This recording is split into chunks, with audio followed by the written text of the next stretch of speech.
हरे कृष्णा। ओम नमः शिवाय। प्रिय भक्तों, स्वागत है आपका मेरे यूट्यूब चैनल पूजा पाठ में। दोस्तों, आज गुप्त नवरात्रि का तीसरा दिन है। आज हम सुनेंगे महाविद्या माँ त्रिपुर सुंदरी की कथा। तो चलिए करते हैं कथा को शुरू। गुप्त नवरात्रि के तीसरे दिन माँ षोडशी अर्थात माँ त्रिपुर सुंदरी की पूजा करने का नियम है। अगर कोई सच्चे मन से माँ त्रिपुर सुंदरी की पूजा करता है तो उसके जीवन की सभी समस्याएं दूर हो जाती हैं और ऐसे भक्त को सुख और समृद्धि की प्राप्ति होती है। शास्त्रों में माँ त्रिपुर सुंदरी को महाविद्याओं की तीसरी विद्या कहा जाता है। ऐसा माना जाता है कि माँ त्रिपुर सुंदरी तीनों लोकों में सबसे सुंदर हैं। माँ त्रिपुर सुंदरी को षोडशी, ललिता और राजेश्वरी भी कहते हैं। शास्त्रों में माँ त्रिपुर सुंदरी को माँ पार्वती का प्रतिनिधित्व करने वाली देवी बताया गया है। इसलिए माँ त्रिपुर सुंदरी को तांत्रिक पार्वती भी कहा जाता है। माँ त्रिपुर सुंदरी 16 वर्ष की कन्या के रूप में दिखाई देती हैं। शास्त्रों में वर्णन मिलता है कि माँ त्रिपुर सुंदरी अर्थात माँ षोडशी का रंग सुनहरा लाल होता है। माँ दुर्गा के समस्त रूपों में से एक रूप जगत प्रसिद्ध देवी त्रिपुर सुंदरी का है। माँ त्रिपुर सुंदरी तीनों लोकों में सबसे सुंदर हैं और सभी कर्मों का बहुत ही जल्द फल प्रदान करने वाली देवी होती हैं। माँ त्रिपुर सुंदरी 16 कलाओं से युक्त 16 वर्ष की कन्या की तरह हजारों सूर्य का तेज अपने अंदर समाहित किए हुए हैं। माँ त्रिपुर सुंदरी की पूजा करने से मनुष्य को सभी प्रकार के ऐश्वर्य और भोग की प्राप्ति के साथ ही मृत्यु के पश्चात मोक्ष की भी प्राप्ति होती है। माँ षोडशी को यवन और आकर्षण की देवी माना जाता है। इनका पूजन करने से आकर्षण और सौंदर्य की प्राप्ति होती है। अगर किसी के दाम्पत्य जीवन में हमेशा कलह होता हो और अगर आपका कोई प्रिय आपसे नाराज हो गया हो, समाज में मान सम्मान पद प्राप्त करने के लिए या फिर किसी व्यक्ति को सम्मोहित करने के लिए माँ षोडशी की पूजा की जाती है। इनकी उपासना करने से भोग और मोक्ष की प्राप्ति होती है। माँ त्रिपुर सुंदरी की 4 भुजाएं हैं। यह अपनी भुजाओं में पाश, अंकुश, धनुष और बाण धारण करती है। श्रद्धा पूर्वक माँ की पूजा करने से मनुष्य को सुख, शांति और समृद्धि के साथ मुक्ति भी मिलती है। अगर कोई व्यक्ति सच्चे मन से माँ त्रिपुर सुंदरी की पूजा करता है तो वह आसानी से अपने शरीर, मन और भावनाओं को नियंत्रित कर सकता है। माँ षोडशी की पूजा करने से पारिवारिक सुख और अनुकूल जीवन साथी भी प्राप्त होता है। इसलिए गुप्त नवरात्रि में मुख्य रूप से माँ षोडशी की पूजा करने का नियम है। माँ की पूजा करने के लिए सूर्यास्त से पहले स्नान करने के बाद सफ़ेद रंग के वस्त्र धारण करें। सफ़ेद ना हो तो हल्के रंग के वस्त्र धारण करके भी पूजा कर सकते हैं। अब एक लकड़ी की चौकी पर गंगा जल छिड़क कर उसे शुद्ध कर लें। तत्पश्चात उत्तर दिशा की ओर मुंह करके बैठें। चौकी पर सफ़ेद या गुलाबी रंग का वस्त्र बिछाकर माँ की तस्वीर की स्थापना करें। अगर आपके पास माँ त्रिपुर सुंदरी की तस्वीर या प्रतिमा नहीं है तो आप श्री यंत्र की भी स्थापना कर सकते हैं। इसके बाद माँ को कुमकुम लगाएं। उन्हें अक्षत, पुष्प, फल, फूल अर्पित करें। माँ त्रिपुर सुंदरी को दूध से बना प्रसाद या खीर चढ़ाना शुभ माना जाता है। यह सभी सामग्री अर्पित करने के बाद सच्चे मन से विधि विधान से मंत्रों का जाप करके माँ की पूजा करनी चाहिए। हाथ में पुष्प लेकर कथा पढ़नी चाहिए। कथा पढ़ने के बाद माँ त्रिपुर सुंदरी की आरती करें। सफ़ेद रंग की मिठाई या खीर से माँ का भोग लगाएं। पूजा करने के बाद सबसे अंत में पूजा में हुई किसी भी गलती के लिए माँ से क्षमा प्रार्थना करें। पूजा करने के बाद जो प्रसाद है उसे 9 साल से छोटी कन्याओं को प्रसाद के रूप में बांट देना चाहिए। गुप्त रूप से ही प्रसाद आपको बांटना है। यदि ऐसा करना संभव ना हो तो छोटी कन्या आपको नहीं मिल रही तो किसी एक कन्या को भी आप खिला सकते हैं। परिवार में यदि कोई कन्या छोटी है तो आप उन्हें भी प्रसाद दे सकते हैं।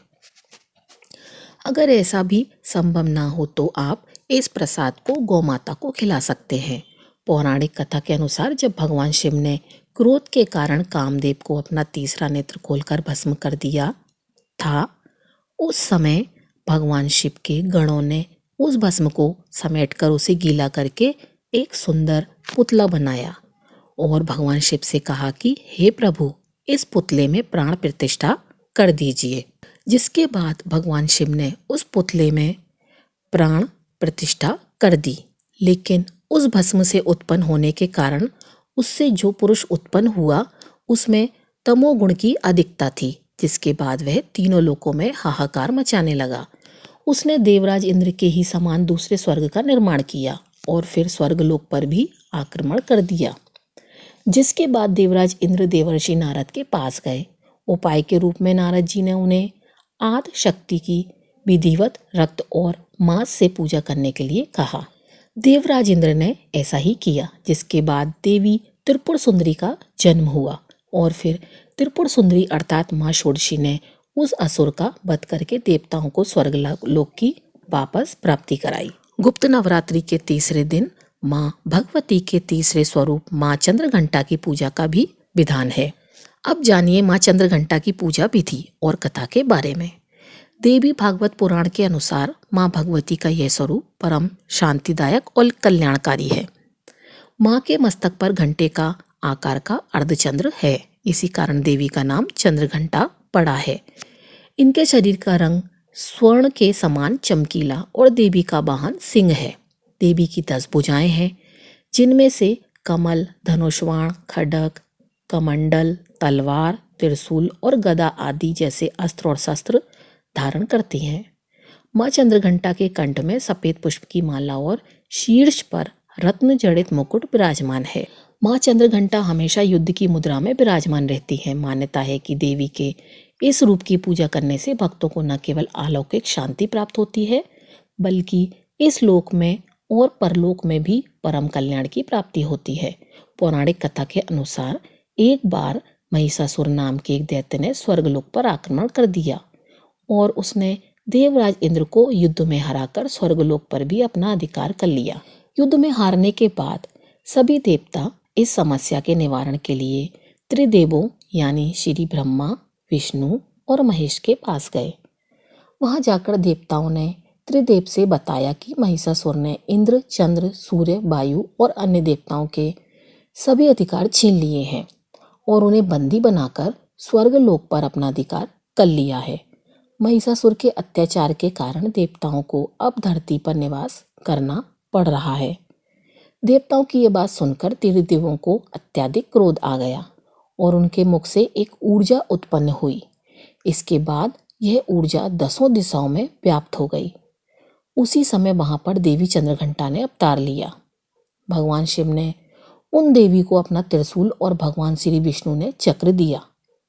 इसी तरह अन्य देवताओं ने भी माँ चंद्रघंटा को अस्त्र शस्त्र प्रदान किए। इंद्र ने माँ को अपना वज्र और घंटा प्रदान किया। सूर्यदेव ने माँ को अपना दिव्य तेज और तलवार दिए। इसके बाद देवी चंद्रघंटा को सवारी के लिए शेर भी दिया गया। अब माँ चंद्रघंटा अस्त्र शस्त्रों से सुसज्जित होकर महिषासुर से युद्ध करने के लिए निकल पड़ी। माँ चंद्रघंटा का इतना विशाल रूप था कि उनके इस स्वरूप को देखकर महिषासुर अत्यंत डर गया। महिषासुर ने अपने असुरों को माँ चंद्रघंटा पर आक्रमण करने के लिए कहा। सभी असुर देवी से युद्ध करने के लिए मैदान में उतर गए। माँ चंद्रघंटा के मस्तक पर विराजमान घंटे की टंकार से जाने कितने ही असुर मूर्छित हो गए, कितने ही भयभीत होकर भाग गए और ना जाने कितने ही असुर सुनने की शक्ति खो बैठे। और तब माँ चंद्रघंटा ने देखते ही देखते उन सभी असुरों का संहार कर दिया। महिषासुर अपनी पूरी ताकत के साथ देवी के साथ युद्ध करता रहा और अंत में देवी ने महिषासुर का भी वध कर दिया। यह देखकर देवतागण अत्यंत प्रसन्न हो गए और उन्होंने आकाश से देवी पर पुष्प वर्षा की। आकाश में दुंदुभियां बज उठीं और इस प्रकार चारों ओर शांति ही शांति छा गई। इस तरह देवी चंद्रघंटा ने देवताओं की रक्षा कर उन्हें स्वर्गलोक की प्राप्ति कराई। एक बार प्रेम से बोलिए चंद्रघंटा माता की जय। प्रिय श्रोताओं, अब सुनिए महिषासुर मर्दिनी स्तोत्र का हिंदी अनुवाद। श्री महिषासुर मर्दिनी स्तोत्र के रचयिता श्री शंकराचार्य जी थे। इसमें महिषासुर का वध करने वाली माँ दुर्गा को नमन किया गया है। महिषासुर की तड़प देख माँ दुर्गा के अंदर ममता उमड़ने लगी। माँ दुर्गा की दृष्टि से महिषासुर के शरीर में फिर से चेतना लौटने लगी, जिसे देख सभी देवता भयभीत हो गए। माँ दुर्गा का ध्यान हटाने के लिए उस वक्त देवताओं ने एक स्तोत्र का पाठ करना शुरू किया, जिसे श्री महिषासुर मर्दिनी स्तोत्र के नाम से जाना गया। पर्वतराज हिमालय की कन्या, पृथ्वी को आनंदित करने वाली, संसार को हर्षित रखने वाली, नंदीगढ़ से नमस्कार की जाने वाली, गिरि श्रेष्ठ विंध्याचल के शिखर पर निवास करने वाली, भगवान विष्णु को प्रसन्न रखने वाली, इंद्र से नमस्कृत होने वाली, भगवान शिव की भार्या के रूप में प्रतिष्ठित, विशाल कुटुंब वाली और ऐश्वर्य प्रदान करने वाली, हे भगवान शिव की प्रिय पत्नी महिषासुरमर्दिनी पार्वती, आपकी जय हो। देवराज इंद्र को समृद्धशाली बनाने वाली, दुर्धर तथा दुर्मुख नामक दैत्यों का विनाश करने वाली, सर्वदा हर्षित रहने वाली, तीनों लोकों का पालन पोषण करने वाली, भगवान शिव को संतुष्ट रखने वाली, पाप को दूर करने वाली, घोर गर्जन करने वाली, दैत्यों का भीषण कोप करने वाली, मदांधों के मद का हरण करने वाली, सदाचार से रहित मुनिजनों पर क्रोध करने वाली और समुद्र की कन्या महालक्ष्मी के रूप में प्रतिष्ठित, हे भगवान शिव की प्रिय पत्नी महिषासुरमर्दिनी पार्वती, आपकी जय हो, जय हो। जगत की माता स्वरूपिणी, कदम वृक्ष के वन में प्रेम पूर्वक निवास करने वाली, सदा संतुष्ट रहने वाली, हास प्रयास में सदा रत रहने वाली, पर्वतों में श्रेष्ठ ऊंचे हिमालय की चोटी पर अपने भवन में विराजमान रहने वाली, मधु से भी अधिक मधुर स्वभाव वाली, मधु कैंटप का संहार करने वाली, महिष को विदीर्ण कर डालने वाली और रास क्रीड़ा में मग्न होने वाली, हे भगवान शिव की प्रिय पत्नी महिषासुरमर्दिनी पार्वती, आपकी जय हो, जय हो। गजाधिपति के बिना सूंड के धड़ को काट काट कर सैकड़ों टुकड़े कर देने वाली, सेनाधिपति चंडमुंड नामक दैत्यों को अपने भुजदंड से मार मार कर विदीर्ण कर देने वाली, शत्रुओं के हाथियों के गड़ंग स्थल को भंग करने में उत्कृष्ट पराक्रम से संपन्न, कुशल सिंह पर आरूढ़ होने वाली, हे भगवान शिव की प्रिय पत्नी महिषासुरमर्दिनी पार्वती, आपकी जय हो, जय हो। शरणागत शत्रुओं की स्त्रियों के वीर पतियों को अभय प्रदान करने वाली, हाथ से शोभा पाने वाली, तीनों लोकों को पीड़ित करने वाले दैत्य शत्रुओं के मस्तक पर प्रहार करने योग्य, तेजों में त्रिशूल हाथ में धारण करने वाली तथा देवताओं की दुदुम्भी से निकलने वाली दुमदुम ध्वनि से समस्त दिशाओं को बार बार गुंजित करने वाली, हे भगवान शिव की प्रिय पत्नी महिषासुरमर्दिनी पार्वती, आपकी जय हो, जय हो। अपने हुंकार मात्र से धूम्रलोचन तथा धूम्र आदि सैकड़ों असुरों को भस्म कर डालने वाली, युद्ध भूमि में कुपित रक्त बीज के रक्त से उत्पन्न हुए अन्य रक्त बीज समूहों का रक्त पी जाने वाली और शुंभ निशुंभ नामक दैत्यों के महायुद्ध से तृप्त किए गए मंगलकारी शिव के भूत पिशाचों के प्रति अनुराग रखने वाली, हे भगवान शिव की प्रिय पत्नी महिषासुरमर्दिनी पार्वती, आपकी जय हो, जय हो। समर भूमि में धनुष धारण कर अपने शरीर को केवल हिलाने मात्र से शत्रु दल को कंपित कर देने वाली, स्वर्ण के समान पीले रंग के तीर और तरकश से सुसज्जित भीषण योद्धाओं के सिर काटने वाली और चारों प्रकार की सेनाओं का संहार करने रणभूमि में अनेक प्रकार की शब्द ध्वनि करने वाले बटुकों को उत्पन्न करने वाली, हे भगवान शिव की प्रिय पत्नी महिषासुरमर्दिनी पार्वती, आपकी जय हो, जय हो।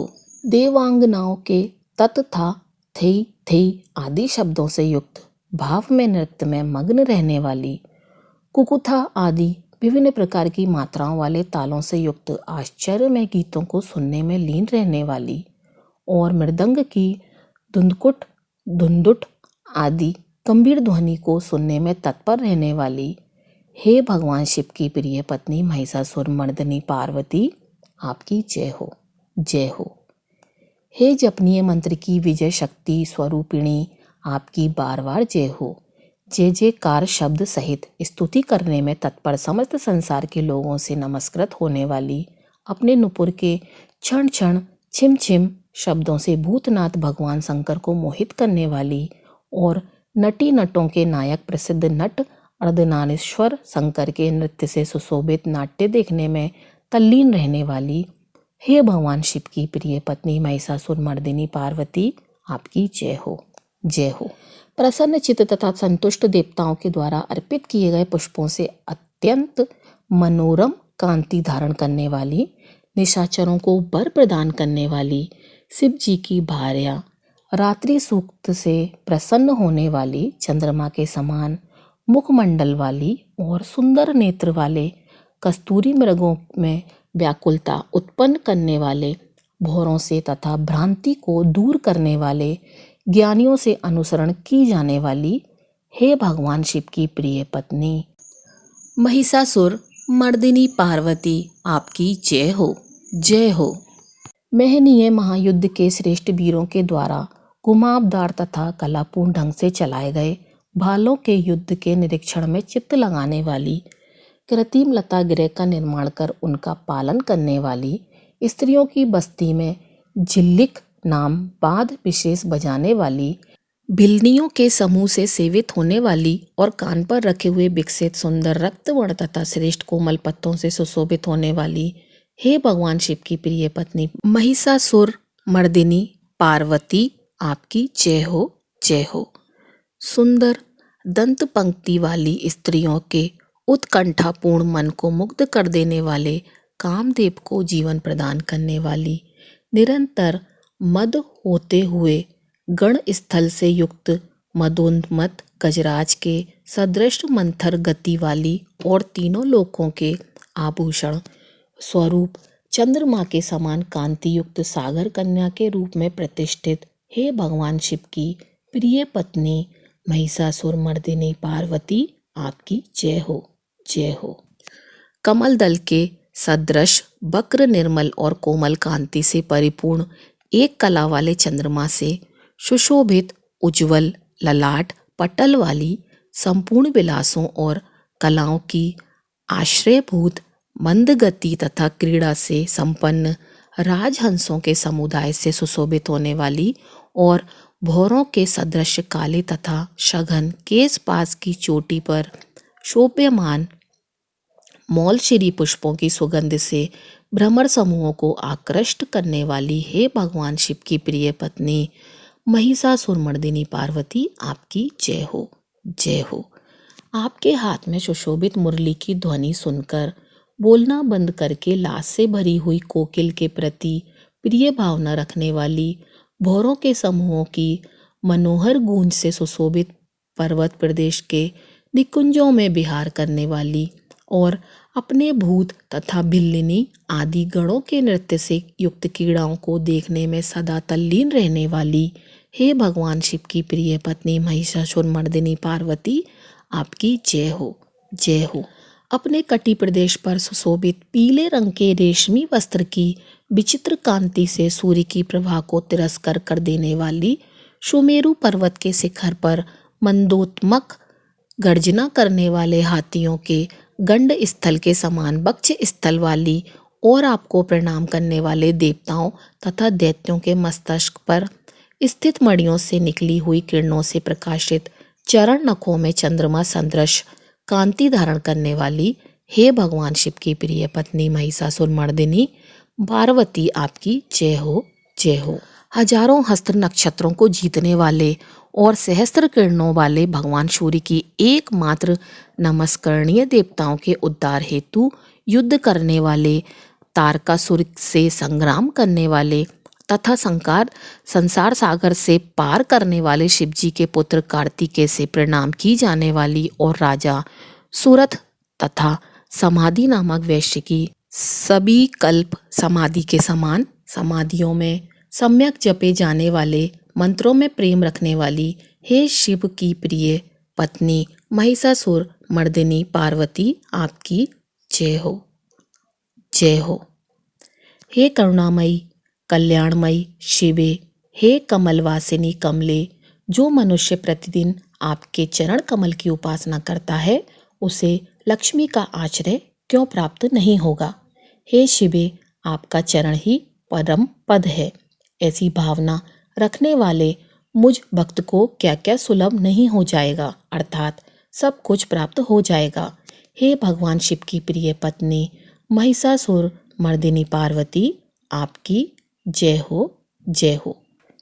स्वर्ण के समान चमकते घड़ों के जल से जो आपके प्रांगण की रंगभूमि को प्रक्षालित कर उसे स्वच्छ बनाता है, वह इंद्राणी के समान विशाल वक्ष स्थलों वाली सुंदरियों का सानिध्य सुख अवश्य ही प्राप्त करता है। हे सरस्वती, मैं आपके चरणों को ही अपनी शरण स्थली बनाऊं, मुझे कल्याणकारक मार्ग प्रदान करो।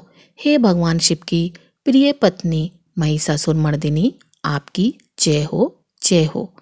स्वच्छ चंद्रमा के सदृश सुशोभित होने वाले आपके मुख चंद्र को निर्मल करके जो आपको प्रसन्न कर लेता है, क्या उसे देवराज इंद्र की नगरी में रहने वाली चंद्रमुखी सुंदरियां सुख से वंचित रख सकती हैं। भगवान शिव के सम्मान को अपना सर्वस्व समझने वाली हे भगवती, मेरा तो यह विश्वास है कि आपकी कृपा से क्या क्या सिद्ध नहीं हो जाता। हे भगवान शिव की प्रिय पत्नी महिषासुर मर्दिनी पार्वती, आपकी जय हो, जय हो। हे उमे, आप सदा दीन दुखियों पर दया का भाव रखती हैं, अतः आप मुझ पर कृपालु बनी रहें। हे महालक्ष्मी, जैसे आप सारे संसार की माता हैं, वैसे ही मैं आपको अपनी भी माता समझता हूँ। हे शिवे, यदि आपको उचित प्रतीत होता हो तो मुझे अपने लोक में जाने की योग्यता प्रदान करें। हे देवी, मुझ पर दया करो। हे भगवान शिव की प्रिय पत्नी महिषासुर मर्दिनी पार्वती, आपकी जय हो, जय हो। जो मनुष्य शांत भाव से पूर्ण रूप से मन को एकाग्र करके तथा इंद्रियों पर नियंत्रण कर नियम पूर्वक प्रतिदिन इस स्तोत्र का पाठ करता है, भगवती महालक्ष्मी उससे यहाँ सदावास करती हैं और उसके बंधु बांधव तथा शत्रुजन पर भी सदा उनकी सेवा में तत्पर रहते हैं। महिषासुर मर्दिनी स्तोत्र में इतनी शक्ति है कि इसकी उपासना से माँ दुर्गा हर कष्ट हर लेती हैं। श्री महिषासुर मर्दिनी स्तोत्रम पाठ करने वाला कभी निर्धन नहीं रहता है। श्री महिषासुर मर्दिनी स्तोत्रम का पाठ करने से सभी मनोकामनाएं पूर्ण होती हैं। जो मनुष्य श्री महिषासुर मर्दिनी स्तोत्रम का पाठ जप करता है, माँ दुर्गा की स्तुति करता है, उसे जीवन के सभी संकटों से मुक्ति मिलती है। श्री महिषासुर मर्दिनी स्तोत्रम से मनुष्य को सभी प्रकार की सुख शांति और समृद्धि मिलती है। जय माता दी। अगर आपको वीडियो अच्छी लगी हो तो वीडियो को लाइक कीजिएगा और चैनल को सब्सक्राइब कीजिएगा। आपका दिन शुभ हो।